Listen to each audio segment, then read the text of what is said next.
본문은 마태복음 26장 57절에서 68절까지 말씀입니다. 마태복음 26장 57절에서 68절까지 말씀입니다.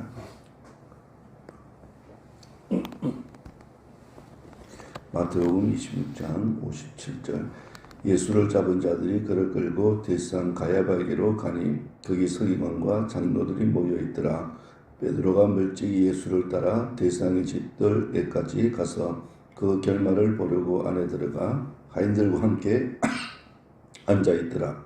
대상들과 온 공의가 예수를 죽이려고 그를 칠 거짓 증거를 찾으며 거짓 증인이 많이 왔으나 얻지 못하니 후에 두 사람이 와서 이르되 이 사람의 말이 내가 하나님의 성전을 헐고 사흘 동안에 지을 수 있다 하더라 하니 대상이 일어서서 예수께 묻되 아무 대답도 없느냐 이 사람들이 너를 치는 증거가 어떠하냐 하되 예수께서 침묵하시면을 대상이 이르되 네가 너로 살아계신 하나님께 맹세하게 하노니 네가 하나님의 아들 그리스도인지 우리에게 말하라. 예수께서 이르시되 네가 말하였느니라. 그러나 내가 너에게 이르노니 이후에 인자가 권능이 우편에 앉아있는 것과 하늘 구름을 타고 오는 것을 너희가 보리라 하시니 이에 대상이 자기 옷을 찢으며 이르되 그가 신성 모독하는 말을 하였으니 어찌 더 정의를 요구하리요. 보라 너희가 지금 이 신성 모독하는 말을 들었도다. 너희 생각은 어떠하냐. 대답하여 이르되 그는 사형에 해당하니라 하고 이에 예수의 얼굴에 침 뱉으며 주먹으로 치고 어떤 사람은 손바닥으로 때리며 이르되 그리스도야 우리에게 선지자 노릇을 하라. 너를 친 자가 누구냐 하더라. 아멘. 오늘 본문은 예수님께서 신문 받으시고 재판 받으시는 내용입니다. 우리나라에서는 이 재판에 있어서 삼심제를 이렇게 채택하고 있습니다. 삼심제라고 하는 것은 한 재판에 대해서 항소와 상고를 통해서 세 번의 재판을 받을 수 있게 하는 제도를 말합니다. 왜 한 사건에 대해서 이렇게 세 번씩 재판을 받을 수 있게 하느냐 하면 판결에 오류가 없도록 하기 위해서입니다. 억울하게 처벌받는 일이 없도록 하기 위해서 삼심제를 채택하고 있습니다. 그런데 예수님은 이 재판에 대해서 여러 차례에 걸쳐서 이 재판이 이루어집니다. 세 번의 재판에 대해서 이루어지는데 이 세 번의 재판 모두가 다 불법적인 재판이고 또 불이한 판결이 내려지는 걸 보게 됩니다. 자, 오늘 본문은 그 세 번의 재판 가운데 첫 번째 해당되는 대상 가야바 집 앞에서 이렇게 공에 모여서 신문 받으시는 내용입니다. 57절에 보시면 예수를 잡은 자들이 그를 끌고 대상 가야바에게로 가니 거기 서기관과 장로들이 모여있더라. 예수님께서 겟세마네 동산에서 무리들에게 붙잡히고 난 이후에 대상 가야바의 집에 이렇게 끌려오게 됩니다. 근데 그곳에 누가 있었어요? 서기관들과 장로들이 모여 있었습니다. 왜 서기관들과 장로들이 모여 있을까요? 붙잡혀온 예수를 이렇게 죽일 음모를 확실히 하기 위해서입니다. 그래서 모두 대상의 집에 모였습니다. 그런데 그 시각 이 베드로 제자였던 이 베드로는 뭘 하고 있는가 보세요. 58절에 보면 베드로가 멀찍이 예수를 따라 대상의 집 뜰에까지 가서 그 결말을 보려고 안에 들어가 하인들과 함께 앉아있더라. 자, 왜 베드로가 멀찍이 따라간 것일까요? 이런 베드로는 수제자입니다. 겟세마네 동산에서 가룟 유다에서 또 무리들에게서 예수님 붙잡힐 때 칼을 빼내어서 대상의 종의 길을 이렇게 잘라냈던 아주 자기 스승에 대해서 정의롭고 의협심이 강한 그런 제자입니다. 그런데 베드로가 왜 예수님을 멀찍이 따라갔을까요? 그것은 기꺼이 따라갈 용기가 없었기 때문에 그렇습니다. 여기 멀찍이라는 단어를 주목해 보시면요. 이 멀찍이라고 하는 단어는 여차하면 도망가기 위한 그런 적당한 거리를 의미하고 있습니다. 문제가 생기면 신속히 도망가기 위해서 멀찍이 거리를 두고 예수님을 따라가는 거예요. 자, 이런 이 베드로의 모습 보면 어제 본문의 모습과 너무 대조적인 모습입니다. 그죠? 예수님을 위해서 이렇게 칼을 빼어넣었던 그런 용기 있는 그런 정의로운 그런 모습과는 전혀 대조적인 모습이라 할 수 있습니다.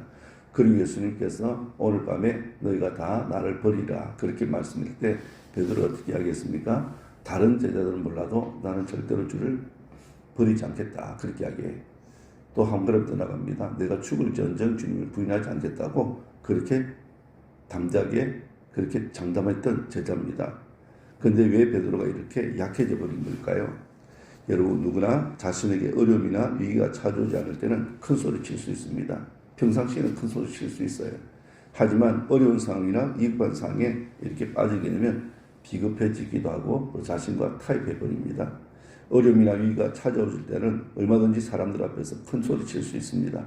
하지만 그 사람의 이 참된 모습이 언제 드러나느냐 하면 위기 때, 어려울 때 그 사람의 참된 모습이 나타나기 마련입니다.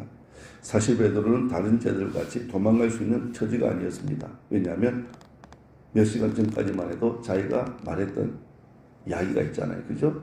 다른 사람은 몰라도 나는 절대로 주님 버리지 않는다. 내가 죽을지언정 내가 주를 버리지 않겠다고 그렇게 장담했던 그런 제자입니다. 그죠? 베드로가 자기가 말했던 게 있어요. 그죠?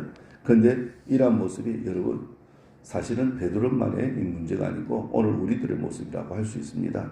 오늘날 많은 그리스도인들이 적당한 거리를 두고 멀찍이 예수님을 따라가고 있기 때문에 그렇습니다. 자, 여러분, 왜 그렇게 신앙생활을 하는 걸까요? 자신이 앞장섰다가는 어려움에 공경에 처할 수 있기 때문에 그렇습니다. 자, 지금 베드로가 어디에 있어요?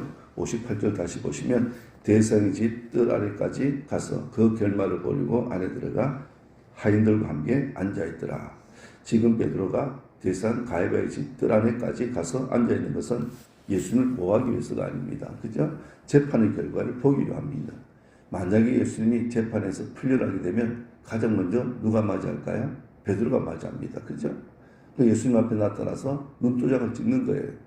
자신은 도망간 제자들과 다르다는 것을 그저 보여주려고 했을 거예요.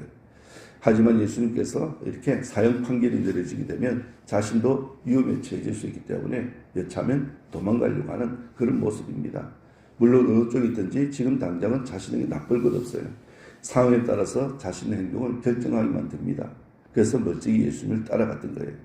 자, 오늘 우리가 이 베드로의 행동을 비난하기 전에 나는 과연 베드로처럼 그렇게 주님을 멀찍이 따라가지 않았는지를 우리가 점검해 보시는 게 중요합니다. 베드로가 예수님의 재판이 어떻게 결론이 날 것인지에 대해서 지켜보고 있을 때 예수님을 죽이기 위한 음모가 지금 계속해서 진행 중입니다. 59절 볼까요? 대상들과 온 공의가 예수를 죽이려고 그를 칠 거짓 증거를 찾으며 그랬습니다. 자, 이 말씀 보면 지금 이 공의는 예수님에게 죄가 있느냐 없느냐 결정짓기 위해서 예수님을 신문하는 것 아닙니다. 이미 공의의 결론은요 나 있었습니다. 공의는 예수님을 죽이기로 정해놓고 있었어요. 그러니까 이 당시에 예수라는 공의가 예수님을 신문한 목적은 진실을 밝히기 위함이 아닙니다. 예수님이 죽일 증거를 만들기 위함입니다. 그래야 여러분 밀란이 나려고 하는 것을 폭동이 나려고 하는 것을 막을 수 있기 때문에 그래요. 또한 증거가 있어야 빌라도에게 예수님을 넘길 수 있기 때문에 그렇습니다. 그래서 이 예루살렘 공의가요 부지런히 예수님을 죽일 증거를 찾은 거예요. 하지만 예수님을 죽일 증거 찾았습니까? 찾지는 못했어요. 왜냐하면 예수님에게 아무런 죄가 없기 때문에 그렇습니다. 자, 이런 예수님은 하나님이세요. 그리고 예수님에게 어떠한 죄도 있을 수가 없습니다. 그런데도 지금 이 대상들과 서기관들과 이 장로들이 모인 이 공회가요 거짓 증거를 누구를 위해서요? 예수님을 죽이기 위해서 거짓 증거를 찾고 있습니다. 그리고 거짓 증거를 내세웠습니다. 자신들의 판결을 정당하기 위해서 정인이 필요했기 때문에 정인이 세웠어요. 자, 그래서 60절, 61절을 보면 이렇게 말합니다. 거짓 정인이 많이 와서나 얻지 못하더니 후에 두 사람이 와서 이르되 이 사람의 말이 내가 하나님의 성전을 헐고 사흘 동안에 지을 수 있다 하더라 하니.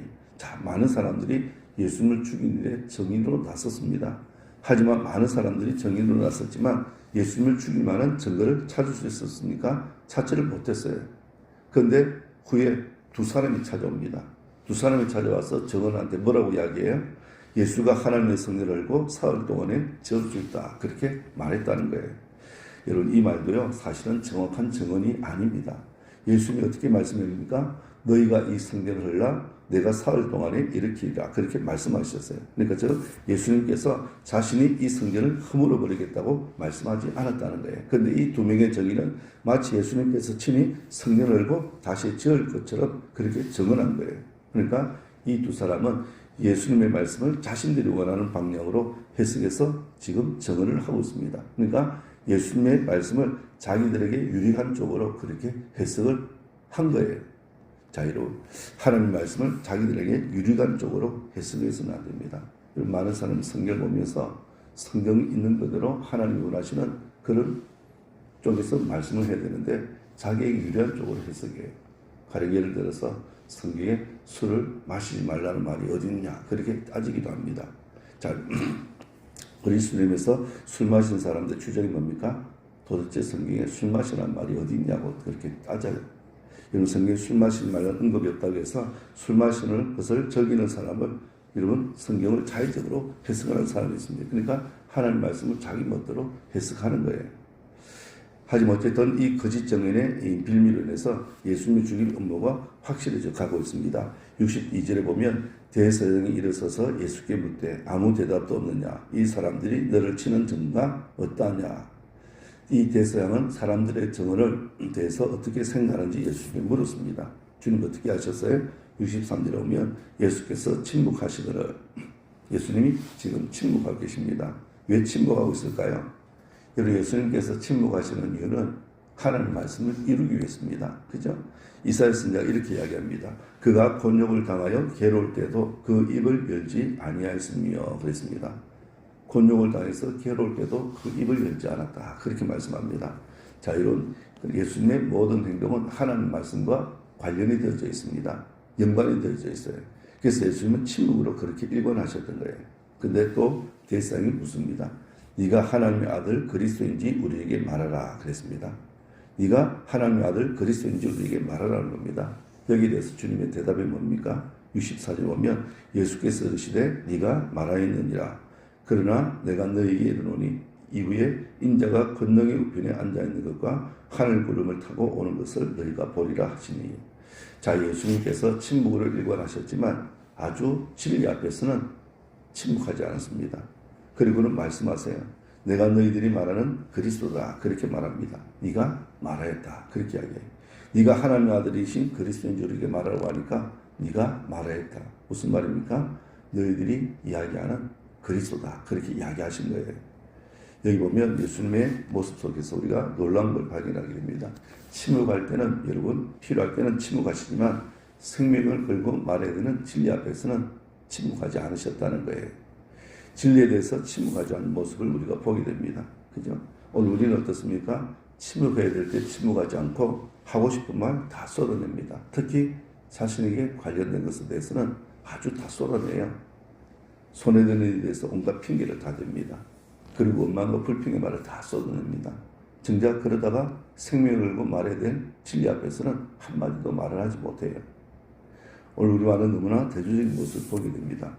예수님께서 내가 너희들이 말하는 그리스도라 그렇게 말씀하시고는 또 어떻게 이야기합니까? 인자가 권능의 우편에 앉게 될 것, 그리고 하늘 구름을 타고 오는 것을 너희가 볼 것이다. 그렇게 이야기해요.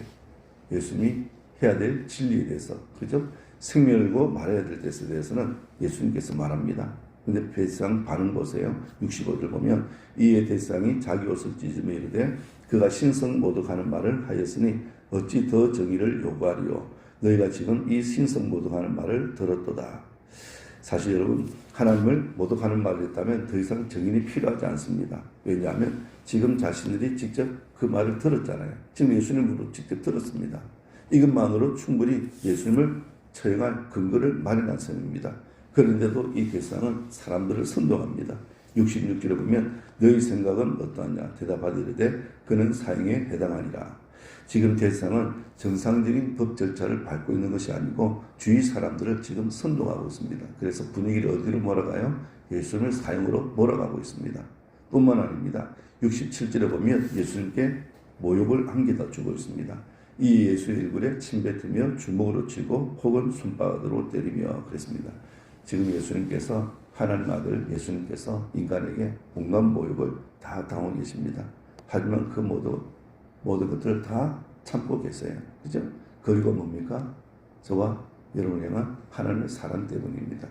죄인들을 구원하기 위해서 온갖 수모와 모욕을 다 참고 계시는 거예요. 여러분 오늘 대상과 이 공의원들 모습을 통해서요. 오늘 저와 여러분들이 사단의 도구가 되어서는 안 됩니다. 악한 일에 앞장서는 사람이 되어서는 안 된다는 거예요. 없는 사실을 만들어내는 그런 악한 사람이 되었으면 안 돼요. 그리고 오늘 신문 받으시는 예수님 모습 보면서 우리를 구원하기 위해서 인간들에게 온갖 모욕과 그리고 수모를 다 당하셨던 모습을 우리가 기억하셔야 됩니다. 그러니까 우리가 얻은 구원이 쉽게 이루어진 구원이 아니라는 걸 여러분 기억하셔야 돼요. 오늘 우리를 구원하기 위해서 예수님께서 인간들에게 죄인으로 몰리고 그죠? 온갖 수모와 모욕을 다 참아내시고 십자가에 고난받으시고 죽으셨습니다. 누구를 위해서요? 오늘 저와 여러분을 구원을 위해서입니다. 이 주님의 사랑에 우리가 만물이라도 우리가 감사하며 살아가는, 그래서 주님을 영광하기 위해 살아가는 오늘 저와 우리 성도 되시기를 주님의 이름으로 축원합니다. 기도하겠습니다.